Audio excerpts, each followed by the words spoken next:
Welcome to Dynamics of Neuroplasticity. I'll start with why your brain resists change. In sports science, nobody tries to talk a basketball player out of a bad shooting habit by discussing their childhood. They film the shot, isolate the biomechanical triggers, and use deep practice to force a microsecond intervention. The brain doesn't care if you're drilling a physical crossover dribble or a cognitive shift under high stress. The neural wiring process is the same. Yet today, only a small percentage of coaches actually understand how to apply neuroplasticity, either to improve their own lives or the lives of their clients. Skeptical about that? Consider this. Neuroplasticity works in the same way on cognitive processing as it does on physical muscle memory. The difference?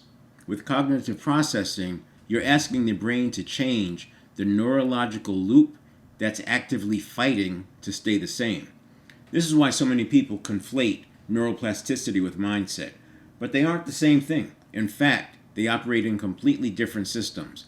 This video is an invitation for executive and leadership coaches who value being in the top 2.5%, the top innovators when it comes to neuroplasticity, pushing the envelope of applied neuroplasticity to make this science normal.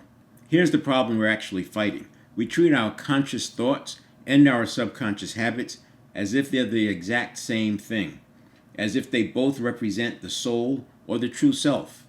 They don't. Your conscious mind is where your true self lives, your soul, your spirit, and your deepest desires. Your subconscious, on the other hand, isn't a separate mind at all. It's a biological machine, a massive, complex catalog of lived and imagined experiences stored inside an 11 million bits per second automated association engine.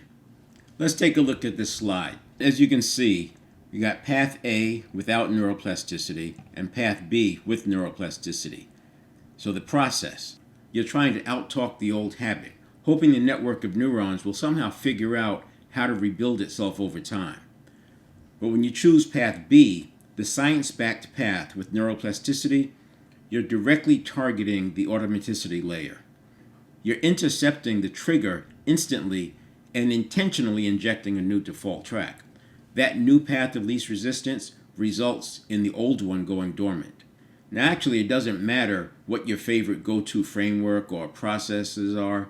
Virtually all of them are operating in a different system than neuroplasticity, so you can continue using them. Now, listen to the next row, the experience. Without neuroplasticity, change can be high friction and painful. It is a constant battle against your own biology, which is why people can feel stuck in an endless cycle of relapse. Candidly, choosing the science-backed path is also hard. Directly rewiring your network of neurons in real time feels like trying to change the tires on a moving car. It requires intense, deliberate focus at the moment of friction. But because you're working with biology, it's ultimately refreshing because that change comes without the needed vigilance to avoid a relapse.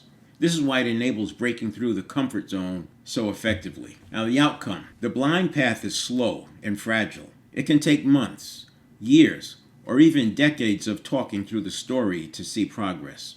And it remains highly vulnerable to collapsing under stress. The neurobiology-based path is fast, sustainable, and reliable even under high-stress conditions because it creates a purpose-aligned new neural baseline very early in the stimulus reaction response cycle. I'm talking the first 600 milliseconds in the 1-second model. When I hear people talk about neuroplasticity, it gets bogged down in academic jargon. They focus on the physical parts of the brain or complex processing maps. There's plenty of language around what the brain is, just like with emotional intelligence, but this approach ignores how the brain actually operates in real-time situations. It's a half second at a time, tens of thousands of times a day. This whole first section over here, this is that first 600 milliseconds. It's the first half second plus the pre-listening phase. This is what's happening in the brain, the network of neurons, what was for so long thought of as the subconscious mind. It's actually a network of neurons, trillions of connections, trillions of associations that fire off. And you've heard neurons that wire together, fire together. That's the world of neuroplasticity, this first 600 milliseconds. And the reason it's 600 again is because there's about a tenth of a second on the pre-listening. The other thing is, research tells us there's approximately 30,000 stimulus reaction response cycles happening to us every single day. That means every other second we're going through this process, which is why you can see people getting triggered, people getting knocked off course, and despite their best intentions, they're just not able to get themselves to do what they really want to do. That's because this side is so fast and gets the jump on the conscious mind. Now, if you're not working in that half-second window, you're potentially adding years to what could be a simple transformation. A transformation that can be achieved in hours, days, or weeks. This is the domain of the 1-second model. True lasting change doesn't happen willy-nilly, or by talking about what's important, or even the history of your habits. It happens within the first half second of a stimulus. The critical window where your automated association engine fires before your conscious thought can even take the wheel. This 600 millisecond window is the true domain of neuroplasticity. When you intercept the trigger here, you're executing a veto at the same speed and in the same system as the rapid-fire massive association engine. It makes the impact much higher and the effort much lower when you're operating this early in the system. Once it transfers over to the conscious mind, your impact is low and your effort is high. This is why people can spend years and even decades trying to make a meaningful change. With neuroplasticity, you literally stop the old loop before it starts. There is a fundamental challenge here. We live in a world where we rely on verbal communication, but the system I'm talking about doesn't use words. It uses electrical signals, pulsing through a vast network of neurons. Things are happening too fast and essentially in a completely different language, but that language is predictable and it repeats over and over. To take a leader from the chaotic first few milliseconds all the way to mastery, I use a framework that simplifies your side of the process with models and a methodology. Once you learn the steps, it gets easier and easier, and it becomes natural. And let me be clear, you don't have to stop using your favorite coaching processes. Those tools are fine. They aren't the weak link. The weak link is expecting conversations to change neurobiology. To help fine-tune your approach, and as a way to locate where your client is on their journey, I use a structured progression called the 7 stages of agency. It's a framework that guides you through the levels of the way to mastery. This is what enables the 50 bits per second conscious mind to systematically reprogram the 11 million bits per second rapid-fire association machine. Once you begin seeing the world through the lens of the 1-second model, neuroplastic solutions become both your first and your last line of defense. I'll walk through a few illustrations here to show you what's happening. We're all familiar with this concept of the conscious mind. We're going along, but we also have the subconscious, and I'll also call that the network of neurons, and then the higher self. The conscious mind processes at 50 bits per second. It's so slow. That's what I was talking about. It's far behind the speed of life that we're experiencing today. The subconscious, it being a network of neurons, neural pathways with energy flowing through those neural pathways, you can see why it can process at 11 million bits per second. The same way you can receive a text or email from someone halfway around the world in less than a second. And then we have the higher self. And these are important, which is why they're also the first 3 in my 7 performance series: mental, physical, and spiritual. And the spiritual is not the spiritual realm, it's the higher self. It's our awareness of awareness that I'm talking about here with the spiritual. So mental, physical, and spiritual are the first 3 areas.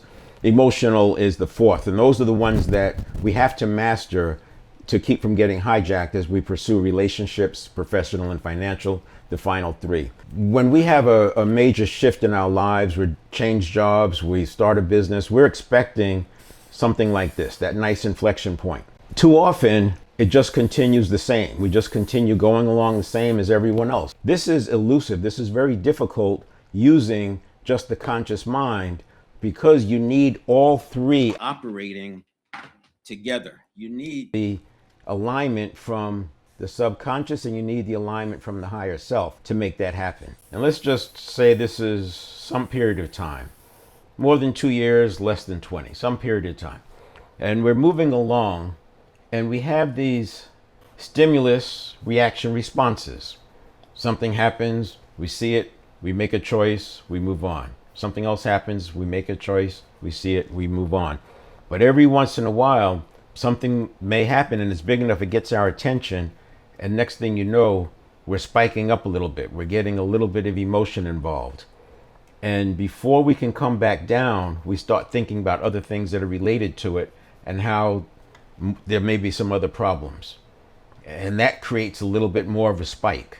And next thing you know, we start imagining how what's happening today is very similar to what happened sometime in the past that turned into a big problem. Now you're up here. If we can get ourselves back on track, we can find ourselves coming back down, and then we're back onto the, take a blip, reset, take a blip, reset. But what happens if this just keeps going? What happens if we don't get to reset and we keep coming up with new problems and new ways that this is going to turn into something much worse? If it stays too long, we end up in this higher level. It's no longer coherence down here. We're in this heightened state. And that heightened state is because of the cortisol, adrenaline, essentially fight or flight. But now it's more neurobiological. That fight or flight, it's like a chemical cocktail that's coursing through our system. And you don't have to look far to have experienced this. Maybe it's in traffic and you're driving and the police car lights up and sirens come on behind you. That could be enough to get this spike going. Or maybe you have a heated argument and you get intense. You know how long that could last. It could last several hours as this chemical process needs to work its way through the body. So that's a big difference between being able to come back down versus staying up here. And this is not the conscious mind. This is the automaticity that can be adjusted with neuroplasticity. Now here's what's interesting. I'm drawing this, right? But keep in mind, we have 33,000 on average stimulus reaction cycles per day. So this could represent just 8:15 to 8:20. I hope that puts it in perspective. And we have all seen it, right? You're scrolling through email in the morning and you see something that is going to be a problem. And this happens. Now, if you can come back down, great. If you stay up here, that's not so good. What we do with neuroplasticity is break this down so you understand, first of all, you won't experience this. And if you do experience it, it's going to be lower and you'll be able to come back down faster. We're going to take this out of play because this is a process that can be adjusted with neuroplasticity. There's one more thing I'll mention. So while we have 33,000 stimulus response cycles, that's roughly one every other second. But when this happens, we get about 90 seconds to get it back on track. It has to do with emotions. It's beyond the scope of right now, but it has to do with how we process emotions. And I'm not talking about what is talked about in emotional intelligence. Emotional intelligence is predominantly working on the conscious mind side. We're talking about the network of neurons, the subconscious, the 11 million bits per second, where there's no language here. So redrawing this, we take this segment, and it's really just a very, very small slice of our life. This is the 1 second model. We're going to break it down to pre-stimulus, early detection, rapid appraisal, reaction formation, and then conversion. S to something that the conscious mind can perceive as thought. This is the first half second of the 1 second model. And then from there we have conscious awareness and we have response formation. This is all happening in 1 second. I use the models to, one, illustrate what's going on and to notice where the weak links are, where the bottlenecks are. If you look at emotional intelligence work mostly sits over here. Because when emotional intelligence was created in the mid-90s, the brain scanning tools were not available for researchers to see that it's not a subconscious mind, It's not something that's fixed. Identity is not fixed. Personality, intelligence, those things are not fixed. It's a network of neurons, a network of literally trillions of associations, and those associations can be rewired using neuroplasticity. Of course, after this, we have the response. So this is where we focus. This is why I say that we can rewrite this narrative up here so that this doesn't happen. This all is designed to keep us alive, and it's essentially we've evolved from hunter-gatherer over the last 300,000 years. The majority of that, 299,000 of those years, has essentially been without the machines, the technology, the various aids, and the information that we have today. So most of that 300,000, like virtually 99.9% of it, has been hunter-gatherer. So it makes sense that our evolution has evolved to support that. When you look at neuroscience, you'll see over and over and over these findings make so much sense when you look at it from a hunter-gatherer standpoint. Why is that important? It's important because neuroscience is in its infancy, at least the way we know it today. And if it's taken this long to evolve to where we are and the brain hasn't changed much over that period of time, I don't expect to see neuroplasticity and this ability to rewire the subconscious change much in the near future. What can change is our understanding of it and how we can apply it and how we can leverage it. And that's what can grow. There's one more model I'll quickly show just to say, so you can see how this plays out, because I talked about the 1 second model, and the 1 second model comes under the 7-step reset. The 7-step reset is the model we use to rewrite the conditioning. Again, we're having 33,000 stimulus reaction cycles a day. We don't have to change all 33,000 of those. You change just a few and you can change the trajectory of your life. So you notice I don't call it stimulus response. It's stimulus reaction and then response. And the response is step 4. This 1 second model, this is all step 3 in my 7-step reset. There's 1 and 2 are to make sure that we're in a good state of coherence, because the more we are in coherence, the less likely we're going to be triggered. Just at a high level, step 1 is knowledge and understanding. You have to understand how it works. And I always say to know and not do is to not know. So I get it. I agree that you need more than knowledge, but you have to have the baseline understanding of what's going on, and that the subconscious is not a mind, it's really a network of neurons, and then how you engage. Otherwise, you're falling back to the solutions of the conscious mind side, things like mindset and priming, which are important. Beliefs, those are all important, but they can all be hijacked by the network of neurons, and which is why we have to understand how it works. And we talk about priming, neuroplasticity, mindset, physiology, as well as beliefs in this step 1. Then we have the coherence, and people may try to get to coherence, but it starts with present moment, and that present moment happens in that 1 second model. In the middle, in the transition from the reaction formation to the conscious awareness, that's that present moment when you can hold attention in that moment, so you're not letting the response simply equal the reaction. That's when you're on your way to present moment. And when you're in the present moment, you're more likely to have coherence. And that's important because the more coherence you have, the less room you have for chaos and rigidity. When you have low coherence, you have a lot of room for chaos and rigidity.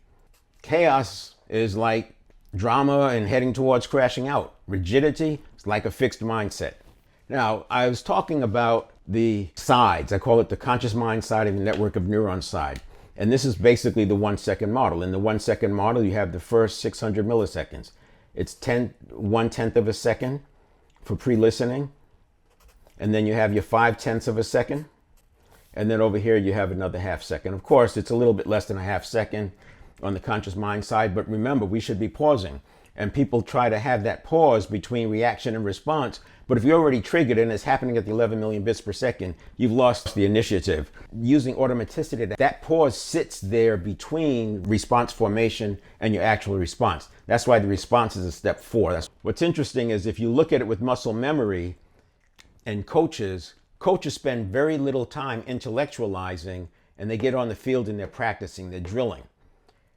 When you look at human development, personal development, leadership development, etc., people spend most of the time intellectualizing over here on the conscious mind side and very little time in practice. Eavesdrop in on a sales meeting or leadership meeting, you'll see some role play, but it's a lot more talking and discussing and insights. We should be doing more role play, because in the role play, that's when you're practicing with the network of neurons, just like you would be with muscle memory on the field. And it's not muscle memory, it's nervous system memory. And then the neurons respond the same way, whether it's cognitive processing or physiological. I talk about not needing the parts of the brain. We get lost in the parts of the brain, and this is where neuroscience tends to take us. It's where emotional intelligence tends to take us, because it was thought that the subconscious was a mind and it wasn't understood.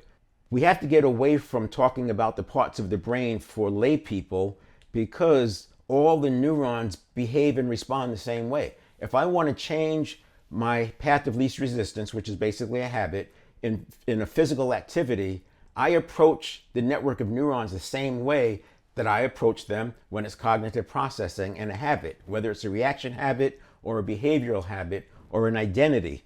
I can change those with neuroplasticity the same way I can change muscle memory in an athlete who wants to make a move. The other thing I mentioned, so the 3 different habit types: you have behavioral, you have reactive, and you have identity type constructs.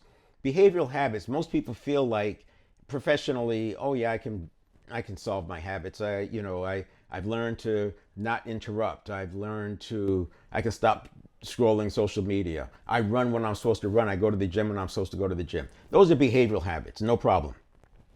The reactive habits are harder. These are the triggers.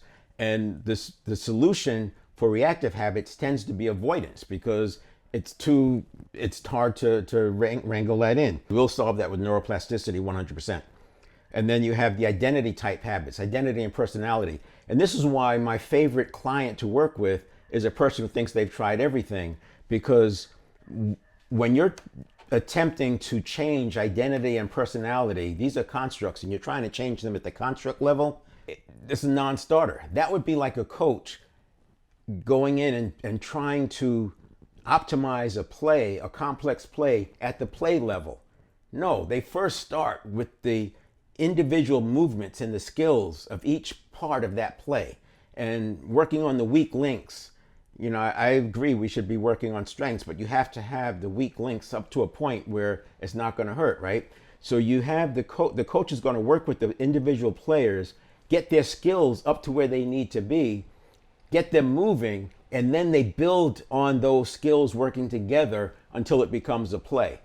Trying to change a play at the construct level is difficult. It's even more difficult to change a personality at the construct level, because you have the reactions, you have all the associations, trillions and trillions of associations in the network of neurons.